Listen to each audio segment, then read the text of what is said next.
खतरनाक कष्ट रहता है, आप लोग झेल के आए हो। और जो भी कुछ लोग बाकी इसमें दिख रहे हैं हमें,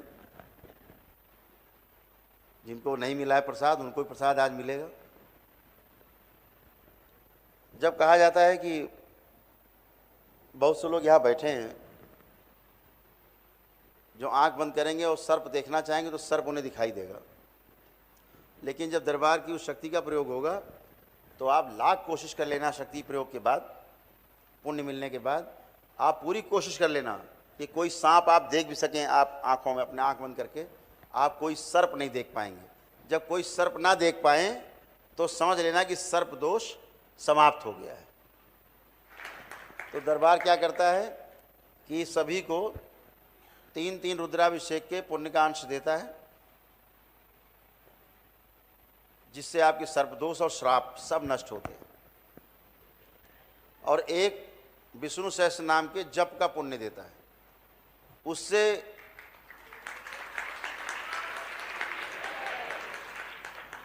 क्या होता है कि रुद्राभिषेक करने के पश्चात जो आपको पुण्य मिलते हैं, तो उसमें आपको सर्प दोष सारे जाते हैं। सर्पों के कारण जो आपकी पुरानी समस्याएं हैं ना, वो झटका मारती रहती है। ऐसा लगता है कि पुरानी कोई समस्या रह गई है, झटका मार रहा है, ये हुआ, ऐसा हुआ। वो दोषों के कारण होता है। जैसे दोष समाप्त होते हैं, ये एकदम नॉर्मल होते हैं। इसी तरह भगवान विष्णु के गण होते हैं, जिन्हें हम खिरात के नाम से जानते हैं। और अद्भुत व्यवस्था है प्रकृति में। जिन लोगों ने कभी असहाय गरीब को सताया होता है और किसी गरीब की हाय लगी होती है उस परिवार को, उसके परिवार में किसी ने भी किया होगा, ये नहीं कि आप ही ने किया हो, वो व्यक्ति जिंदा हो चाहे मर चुका हो, पूर्वज रहा हो आपके, उसकी हाय आपके डीएनए में बनी रहेगी। और कह भी गए कि हाय बड़ी गरीब की।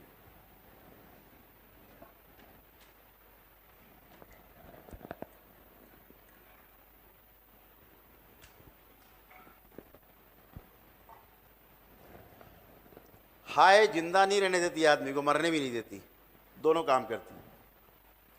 और आपके यहाँ असाध्य रोग पैदा करती है हाय, गरीब की हाय।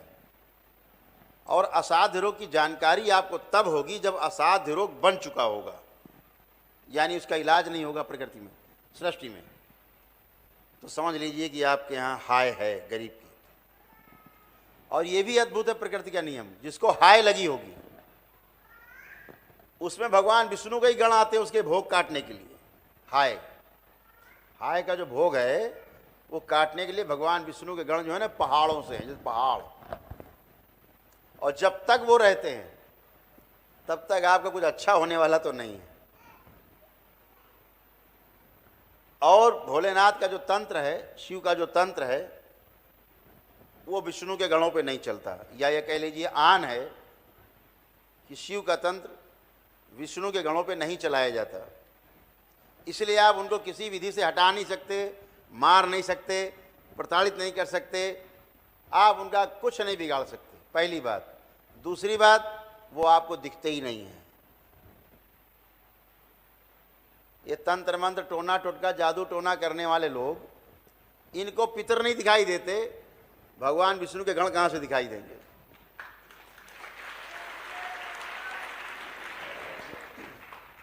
तो समस्या बनी रहेगी, लेकिन उसका कोई उपचार नहीं होता। लेकिन इस दरबार में आपके पहले एक विष्णु सहस्त्र नाम के जप के लिए 6 से 7 दिन लगते थे और 10 से 11 ब्राह्मण लगाते थे हम शुरू में।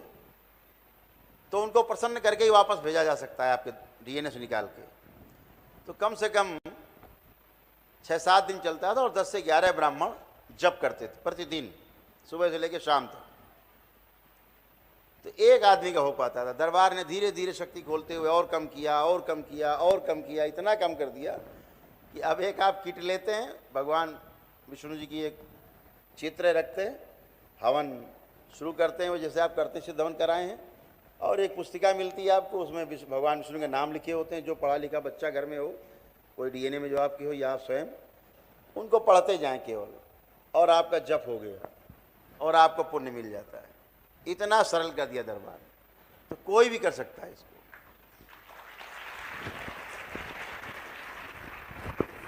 और जो लोग करने में सक्षम नहीं हैं, दरबार ने वो शक्ति भी खोल रखी है। आप भगवान विष्णु सहस्त्रनाम का पाठ करने में सक्षम नहीं हैं, आप पे धन नहीं है, या रुद्राभिषेक करने में आप सक्षम नहीं हैं, आप पे धन नहीं है, तो दरबार आपको अपनी ओर से पुण्य देता है, रुद्राभिषेक के भी और विष्णु सहस्त्रनाम के भी, और आप स्वस्थ होते हो। आपको कुछ नहीं करना होता। तो इसमें केवल सभी से आग्रह ये रहता है कि जो लोग करने में सक्षम हो वो अपने घर में कर लें। जब भी मौका लगे, 6 महीने में, साल भर में, जब भी मौका लगे, इससे ज़्यादा न लगाए, क्योंकि दोष पालना उचित नहीं, वो आपको कष्ट रहेंगे, फिर कहीं न कहीं झटका मारेंगे। ठीक, तो अब दरबार ने क्या किया कि आपको झटका ना लगे, इसलिए पहले ही से पुण्य दे देते हैं। कैसे देते हैं? जैसे बैंक देता है उधारी में, तो आपको पुण्य दे देते हैं। तो जैसे ही आपके पास ये पुण्य आते हैं तो आपके सारे दोष समाप्त हो जाते हैं और भगवान विष्णु के गण भी प्रसन्न होकर के, तृप्त होकर के, और अपने लोक को चले जाते हैं आपको छोड़ करके, आपको आशीर्वाद देते हुए। तो आप स्वस्थ रहते हो। तो जिनमें उधारी चुकाने की क्षमता हो वो अपना 4-6 महीने में, साल भर में अपने घर में ही कर लें या दरबार में कर लें रुद्राभिषेक। अगर वहाँ घर में लगे बहुत महंगा पड़ता, दरबार आप आते ही रहते हैं, अपना कर लिया, यहाँ किया चाहे घर में किया, वो कोई इसके लिए वो विशेष हो नहीं कि नहीं आप यहीं करो, ऐसा कुछ नहीं है, अपने घर में भी आप करें। ठीक है, यहाँ तो रोज़ रुद्राभिषेक होते हैं, यहाँ तो 10 रुद्राभिषेक रोज होते हैं, इधर भी होते हैं, ब्राह्मण करते रहते हैं, देखा होगा बाबा के दरबार में, उधर माँ के दरबार में अंदर भी वहाँ रुद्राभिषेक होते रहते हैं। तो यहाँ जो रुद्राभिषेक करते हैं बाबा के सानिध्य में होता है। इतनी बात है कि दरबार स्वयं पूरा वहाँ पे उपस्थित होता है कि आप रुद्राभिषेक करें। तो आप जब अपने रुद्राभिषेक करोगे भविष्य में, तो आपके रुद्राभिषेक किए गए जो आपके पास हैं वो बने रहेंगे, और उधारी जो ली थी आपने वो दरबार में आकर के पुण्य वापस जमा हो जाएंगे, और आपके अपने पास अपने वाले पुण्य बने रहेंगे और आप सुरक्षित रहेंगे। तो जो सक्षम हो वो करेगा, जो सक्षम नहीं है वो बाबा से प्रार्थना करेगा कि हम सक्षम नहीं है बाबा, हम कर नहीं सकते, मेरे पास धन नहीं है, तो हमारी रक्षा करो, कृपा करो, ये पुण्य हमारे पास बने रहें सदा के लिए। ये आपको सुविधा है, आवश्यक नहीं है, कोई भार नहीं है कि नहीं आप करेंगे। इसको ध्यान रखना है।